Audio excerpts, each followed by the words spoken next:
నమస్తే అండి. నా పేరు హర్షవర్ధన్. ఇక్కడ హైదరాబాద్ హల్వాల్ నుంచి వచ్చాను.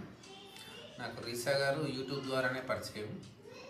దాదాపుగా 3 సంవత్సరాల క్రితం అనుకుంటా, అప్రాక్సిమేట్లీ 3 సంవత్సరాల క్రితం నుంచి పరిచయము. రీసా గారి వీడియోల వల్ల నేను చాలా నేర్చుకున్నది ఏంటి, దానివల్ల లాభం పొందింది ఏంటి అని అంటే, నాకు 25 సంవత్సరాలు, దాదాపు 25 సంవత్సరాల నుంచి మెడిటేషన్, ఈ స్పిరిచువాలిటీ కొంచెం పరిచయం ఉంది. కానీ ఎక్కడ రాని క్లారిటీ, అంటే 25 సంవత్సరాలు అంటే చాలా ఎక్కువ టైం. నాకు తెలిసి ఒక కొన్ని నెలల్లోనే వచ్చేసింది. ఎంత పర్ఫెక్ట్ టైం గుర్తులేదు కానీ వచ్చేసింది. తర్వాత ఇప్పుడు అందరూ ధ్యానం, మెడిటేషను, ఈ ఆధ్యాత్మికత ఎంత చేసేది ప్రశాంతత కొరకు. కానీ ఆ ప్రశాంతత ఎలా వస్తుంది అని డైరెక్ట్గా రీసా గారు చెప్పకపోయినా, ఆయన చెప్పిన విజ్ఞానం వల్ల, దాన్ని ఇంప్లిమెంట్ చేయడం వల్ల వస్తూ ఉంది అన్నట్టు. అది పెరుగుతూ ఉంది. మేబీ అది కంప్లీట్ అవుతుందా, ఎట్లుంటుందా, ఫైనల్ స్టేజ్ అనేది మనకు తెలియదు, మనకు అనుభవంలో లేదు. కానీ ఏదైనా సమస్య, ఇబ్బంది వచ్చినప్పుడు దాన్ని ఇంప్లిమెంట్ చేయడం వల్ల మనకు ప్రశాంతత అనే ఆ ఇబ్బంది అనేది పోయి మళ్ళీ మనసు ప్రశాంతం అయిపోతూ ఉంటుంది అన్నట్టు. అంటే నేను ఎక్కువగా ఆచరించేది, నాకు బాగా అర్థమైంది, కనెక్ట్ అయింది ఏంటి అంటే, విట్నెస్ చేయండి, చూడండి అని చెప్తూ ఉంటుంది కదా. అంటే ఏదన్నా ఒక సమస్య వచ్చింది, అది మానసికమైనవి, అంటే భౌతికమైన సమస్యలు అవి ఎట్లా పోతాయి అనేది సెకండరీ. కానీ నాకు ఎదురైన నా అనుభవం నేను చెప్తాను. మానసికంగా మనకు ఇబ్బంది జరిగింది అంటే, ఎవరైనా ఒకరు ఒక మాట అన్నారు. ఆ మాట అంటే మనకు ఒక ఇబ్బంది అయింది అనుకున్నాను, ఎగ్జాంపుల్. లేదంటే ఏదైనా సందర్భం ఎదురైంది, ఒక ఇబ్బంది ఎదురైంది అంటే, లోపల మనం ఆ ఇబ్బందికి రూట్ కాజ్ మన లోపలనే ఉంటుంది.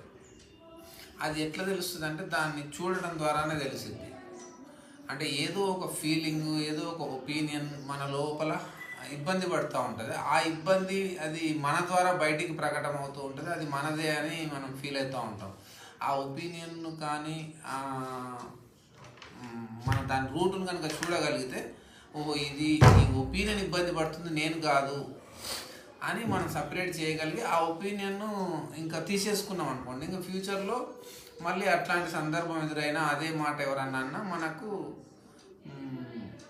ఏమంటారు, ఇబ్బంది జరగదు. ఇంకొకటి, ఆ అవేర్నెస్ అనేది ఎప్పుడు క్యారీ చేస్తే కనుక, మనము ఎలాంటి సందర్భం ఎదురైనా కూడా ఇది నేను కాదు ఇబ్బంది పడుతుంది, సంథింగ్ ఏదో ఒక తెలియని నాలో ఒక తెలియని విషయం, నాలో ఉన్న ఒక బ్యాడ్ ఒపీనియన్, నెగిటివ్ ఒపీనియన్ కావచ్చు, లేదంటే ఏదో ఒక ఒపీనియన్, అది నెగిటివా పాజిటివా ఏదైనా ఉండొచ్చు, కానీ ఏదో ఒకటి ఇబ్బంది పడుతుంది, అది నేను కాదు, అది తీసేసుకోవాలి, దాని నుంచి సపరేట్ అయిపోవాలని కనుక మనం అవేర్గా ఉండగలిగితే, ఎప్పుడు 24 గంటలు 24 అవర్స్ 365 డేస్ ఎప్పుడు ప్రశాంతంగా ఉండొచ్చు. ఇది నేను ప్రస్తుతం బాగా ఇంప్లిమెంట్ చేస్తున్నా, చాలా బాగా హెల్ప్ అవుతుంది.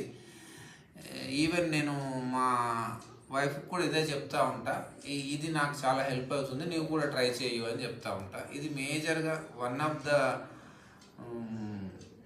చాలా మేజర్ చేంజ్, అంటే మిరాక్యులస్ చేంజ్, లైఫ్లో ప్రశాంతత వచ్చేయడానికి ఒక మంచి మార్గం దొరికింది అన్నట్టు నాకు. అంటే విట్నెస్ గురించి చాలా మంది చెప్పే ఉంటారు, గీతలో కూడా రాస్తుంది. అంటే మీకు అర్థం కావడానికి, మీరు దాన్ని ఆచరించడానికి, అంటే మెయిన్ టాక్స్ వినడమా?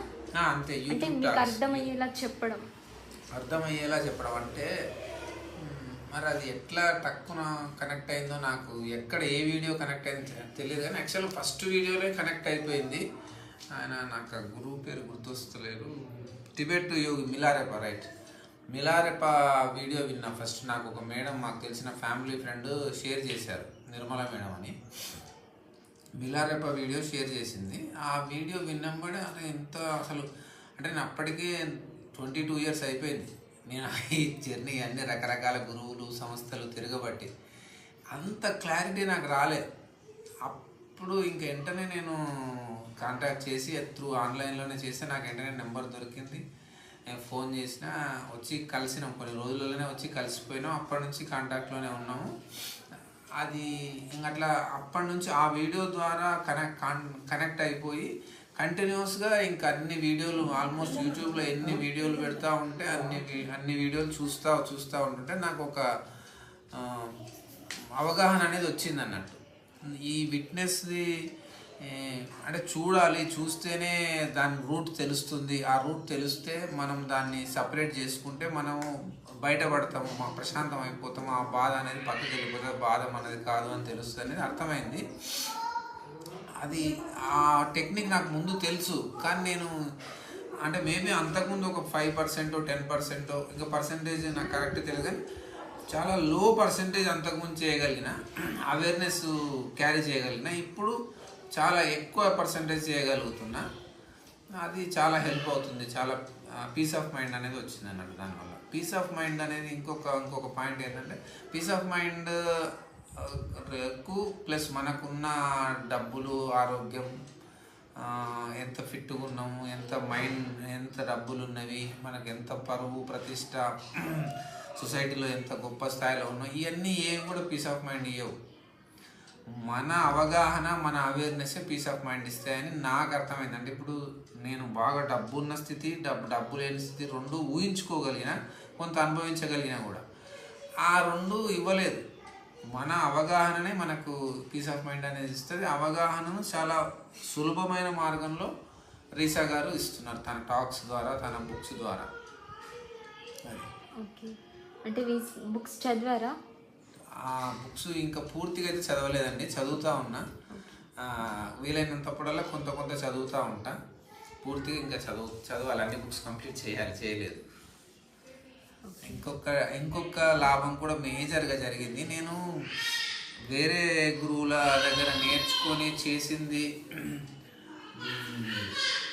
ఏంటి అంటే, ఒక పాయింట్ నాకు బాగా ఏమి ఇంజెక్ట్ అయిందంటే, మనిషి భూమికి వచ్చిన వాళ్ళు ప్రతి కంపల్సరీ ఎన్లైట్ అవ్వాలి అనే ఒక బలమైన ఒపీనియన్ ఏర్పడి ఉన్నది అన్నట్టు. అయితే యు ఆర్ ఆల్రెడీ ఎన్లైటెండ్, మీరు ఆల్రెడీ ఎన్లైటెండే అనే మాట కూడా ఇంతకుముందు నేను ఓషో గారి ఏదో బుక్లో చదివాను. అది జనించిన జీవులన్నీ ఆది నుంచి బుద్ధుల్లే అని. అది చదివాము, విన్నాం, కానీ అంత ఇంజెక్ట్ అవ్వలేదు. రీసా గారి టాక్ ఒకటి ఏదో నాకు కరెక్ట్ గుర్తులేదు, అది విన్నప్పుడే అందరు నేను ఎన్లైటెండే, మీరు ఎన్లైటెండ్, అందరు ఎన్లైటెండే అనే మీనింగ్ వచ్చేటట్టుగా చెప్పారు ఆ టాక్లో. అది తల నుంచి నాకు పెద్ద భారం పక్కకు పెట్టేసినట్టు అయిపోయింది. అంటే నేను ఎన్లైటెండ్ కావాలి, నాకు అది పెద్ద గోలు అని అది పరిగెత్తుతా ఉన్నాం. అదే కారణం బాబు, మీరు అందరు ఆల్రెడీ ఎన్లైటెండే, అందరం ఎన్లైటెండే అని అంటే అది నాకు చాలా, అది నిజమే కదా, ఇది ఆల్రెడీ నాకు తెలుసు, నేను ఎందుకు దాన్ని నెత్తిన బరువు మోస్తా ఉన్నా ఎన్ని సంవత్సరాల నుంచి. నిజంగానే బరువు అంటే లిటరల్లీ నాకు వెయిట్ దించినంత పని అయింది ఆ రోజు నుంచి. అయితే అది చాలా హెల్ప్ అయింది. స్పెషల్గా నిజానికి ఈరోజు వచ్చింది కూడా ఇట్లాంటి జరిగిన హెల్ప్స్ అన్నీ చెప్పి చాలా థ్యాంక్ యూ సార్ అని చెప్తామని వచ్చాను నేను. Thank you. ఇంకా ఏమైనా ఉందా? ఇంకా ఇప్పుడు ప్రస్తుతానికి అయితే ఏం గుర్తులేవు. అంటే చెప్పా కదా ఇంతకుముందు, విట్నెస్తోనే నాకు చాలా నా మానసికమైన, అంటే డైలీ లైఫ్లో, జాబ్ లైఫ్లో కూడా, ఆఫీస్లో కూడా, నేను వర్క్ విషయంలో కూడా విట్నెసే నాకు హెల్ప్ అవుతుంది. అంటే ఇప్పుడు వర్క్లో ఆటోమేటిక్గా అక్కడ కాంపిటీషన్ అనేది ఉంటుంది. ఎవరో ఒకడు ఒక మాట అంటారు, వాళ్ళు కొలీగ్ కావచ్చు, సుపీరియర్ కావచ్చు, జూనియర్ కావచ్చు, ఎవరైనా అన్నప్పుడు ఆ లోపల ఏదో మా మనసులో ఇబ్బంది అవుతుంది కదా. ఆ ఇబ్బందిని చూస్తాం, అంటే అది ఏం జరుగుతుంది లోపల, ఏం సంఘర్షణ జరుగుతుందని చూసినప్పుడే దాంతో సపరేట్ అయిపోయి నేను ఆ బాధ కొనసాగట్లేదు, ఇమ్మీడియట్గా పాజ్ అయిపోవడం, తగ్గిపోవడం జరుగుతుంది. అది చాలా చాలా హెల్ప్ అవుతుంది. ఈవెన్ నా కెరీర్ అంటే ఆఫీస్లో అయినా సరే, బయట అయినా సరే. అంటే 25 years నుండి ఏదైతే స్ట్రెస్ ఉందో మీలో అది మొత్తం దిగుతుంది. అంటే అది ప్రశాంతత, మెడిటేషన్ అనేది ఒక ప్రశాంతత కొరకు అని అందరూ కామన్ ఫస్ట్ సెంటెన్స్ అది. కానీ ఆ ప్రశాంతత అనేది మరి నాకైతే దొరకలేదు ఇన్ని సంవత్సరాలు. ఇప్పుడిప్పుడే అనుభవంలోకి వస్తుంది అది. Okay, thank you. అంటే మీరు వీళ్ళు సమాజానికి ఏదైనా మెసేజ్ ఇవ్వాలనుకుంటున్నారా అబౌట్ రీసా టాక్స్? అబౌట్ రీసా టాక్స్ అని కాదు, ఏదైనా సరే అది జెన్యున్గా మెసేజ్ ఏంటంటే, నేను చెప్పేది యాక్చువల్గా నేను ఈ పాత్ సెలెక్ట్ చేసుకోవడం వల్ల లైఫ్లో, అంటే ఫిజికల్ లైఫ్లో రాంగ్ సెలెక్షన్ వల్ల అది రాంగ్ అని తర్వాత తెలిసింది. అంత అవసరం లేదు దీని కొరకు, అంటే ఈ మెడిటేషన్, ఈ నాలెడ్జ్ కొరకు అంత ఇది అవసరం, అంత టైము, లైఫ్ స్పాన్ అక్కర్లేదని నేను తర్వాత తెలుసుకున్నా. ఆల్మోస్ట్ 15 years 100% దానికి స్పెండ్ చేసి మొత్తం ఫైనాన్షియల్గా కావచ్చు, వేరే విధంగా అంతా ఫ్యామిలీ ఫైనాన్షియల్ అన్నీ పక్కన పెట్టేయాల్సి వచ్చింది. చాలా ఇబ్బంది పడ్డా. అది దయచేసి స్పిరిచువాలిటీ కొరకు అట్లాంటివి అక్కర్లేదు. నా అనుభవం, ప్రాక్టికల్ అనుభవం.